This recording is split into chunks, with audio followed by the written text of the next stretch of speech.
Gjykata e Apelit të Jurisdiksionit të Përgjithshëm në Tiranë ka vendosur ndryshimin e vendimit të mëparshëm penal ndaj ish-kryebashkiakut të Kukësit Safet Xhici. Me vendimin e ri, pjesa e mbetur e dënimit do të jetë në formën e qëndrimit në banesë, duke i dhënë fund qëndrimit të tij në burg. Kjo vjen pas shqyrtimit të kërkesës së vet të dënuarit për një masë më të butë, e cila është pranuar nga gjykata. Safet Xhici do të qëndrojë në banesën e tij, i detyruar nga vendimi i drejtësisë për të përfunduar kohën e mbetur të dënimit. Kështu ish-kreu i Bashkisë Kukës do të përfundojë pjesën e mbetur të dënimit jashtë qelisë, por në mbikëqyrje, Xhicit i kishin mbetur dhe rreth 8 muaj vuajtje dënimi, ndërsa vendimi u mor për shkak të gjendjes shëndetësore të rënduar. Ai kishte dorëzuar 2 herë kërkesën në gjykatën e Elbasanit për lirim me kusht. Sipas avokatit, ish-kryebashkiaku i Kukësit vuan nga problemet të sistemit kardiovaskular, zmadhim të aortës dhe diabet të formës së rënduar. Avokati është shprehur se këto problematika Xhici ka vuajtur edhe më herët, por gjendja e rënduar psikologjike në burg ka rënduar dhe gjendjen e tij shëndetësore. Safet Xhici u dënua me 3 vite burgim për korrupsion pasiv dhe shpërdorim detyre. Ati u hoqë dhe e drejta për të ushtruar funksione publike për 5 vjet. Kryeministri Edi Rama ka njoftuar se marrëveshja për pensionet mes Shqipërisë dhe Italisë do të nisë zbatimin me 1 qershor 2025. Përmes një postimi në rrjetet sociale, ai e cilësoi këtë si një lajm të rëndësishëm, duke theksuar se marrëveshja është një hap i madh për marrëdhëniet mes dy vendeve. Rama sqaroi se dokumenti final i marrëveshjes u soll nga homologja e tij italiane Giorgia Meloni, gjatë samitit të komunitetit politik evropian. Ai theksoi se ky proces ka qenë i gjatë dhe rëndësishëm, duke sjellë mundësi të reja për shqiptarët që jetojnë dhe punojnë në Itali. Marrëveshja do të mundësojë njohjen e ndërsjellë të kontributeve për pensione dhe do të përfitohet nga më shumë se 500.000 shqiptarë që jetojnë në Itali, si dhe një numër i konsiderueshëm shtetash italian. Ky zhvillim pritet të sjellë përfitime të shumta për ata që kanë kontribuar për një periudhë të gjatë në sistemet e dy vendeve dhe tani do të mund të përfitojnë pensione më të larta dhe të drejta më të plota.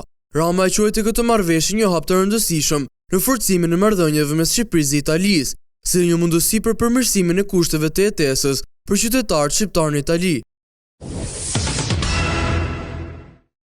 PAK dhe BKH vijojnë hetimet për krime zgjedhore në Elbasan pas zgjedhjeve të 11 maj 2025. Një javë pas përfundimit të zgjedhjeve të 11 majit, struktura e posaçme kundër korrupsionit dhe krimit të organizuar dhe Byroja Kombëtare e Hetimit kanë intensifikuar hetimet për krime zgjedhore të mundshme në qarkun e Elbasanit. Hetimet përfshin si fazën parazgjedhore, ashtu edhe ditën e votimit, dhe fokusin në raste të mundshme si blerja e votës, kërcënime ndaj votuesve, shfrytëzimi i palishëm i administratës publike dhe përfshirja e bizneseve dhe grupeve kriminale në procesin zgjedhor. Grupet hetimore po mbledhin prova, dëshmi dhe materiale, duke analizuar pamjet filmike, komunikimet elektronike dhe të dhëna të tjera për të zbardhur shkeljet e mundshme të ligjit zgjedhor dhe penal. Gjatë fundjavës, PAK dhe BKH realizuan kontrolle në qytetet e Elbasanit, Peqinit dhe Librazhit, ku po dokumentohen krime zgjedhore të mundshme.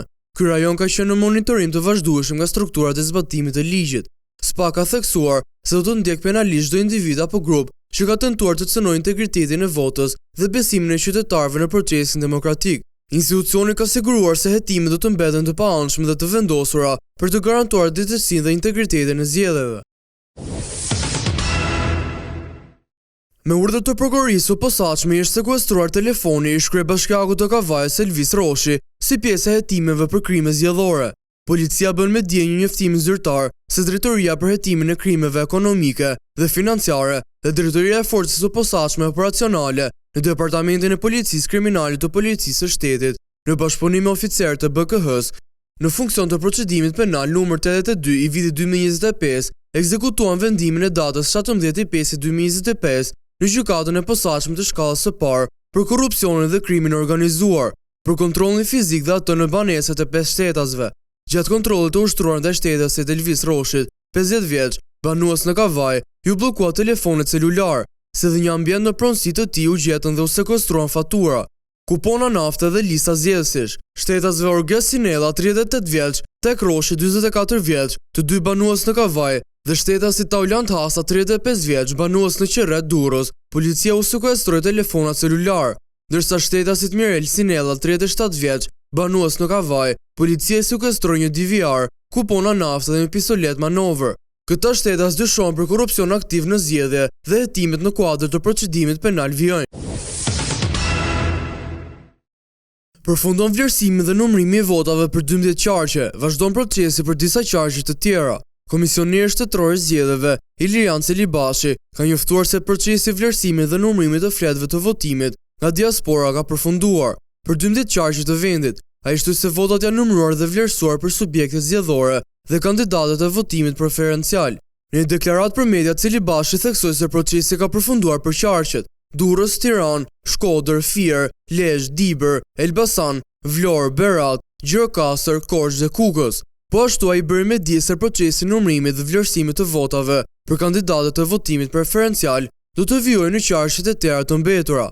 Ky hap është një fazë e rëndësishme në procesin e paszgjedhjeve, që synon të sigurojë transparencë dhe përfaqësim të drejtë të diasporës në zgjedhjet e fundit.